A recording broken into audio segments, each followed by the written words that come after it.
আসসালামু আলাইকুম। আজকে আমি আলোচনা করব বার্ষিক পরীক্ষার প্রশ্ন নিয়ে।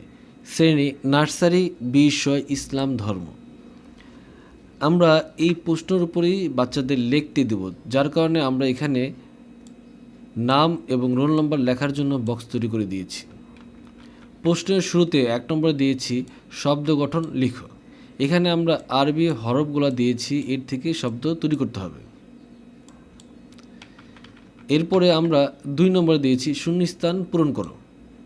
শূন্যস্থান পূরণ এখানে আমরা 5টা দিয়েছি, এই 5টার উত্তরে দিতে হবে। এখানে উত্তরটা বসাতে হবে, এই খালি করে উত্তরটা বসাতে হবে।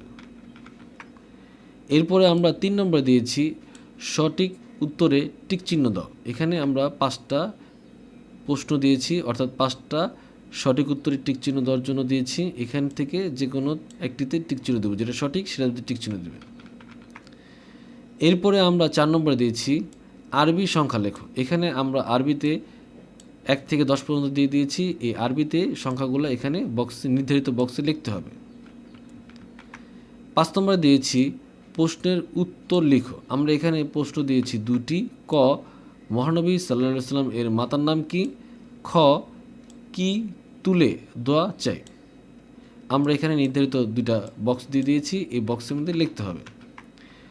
6 নম্বরে দিয়েছি আমরা মূল্যায়ন এবং ক্লাস পরীক্ষা। এখানে আমরা যে নির্ধারিত আমাদের যে পরীক্ষার জন্য নাম্বার ছিল, সেই নাম্বারটা আমরা এখানে বসিয়ে দিয়েছি। তো এই ছিল আমাদের আজকের ক্লাস নার্সারির বিষয় ইসলাম ধর্ম নিয়ে বার্ষিক পরীক্ষার আলোচনা। পরবর্তী ভিডিও দেখার জন্য আমন্ত্রণ রেখে আজকের মতো এখানেই আল্লাহ হাফেজ।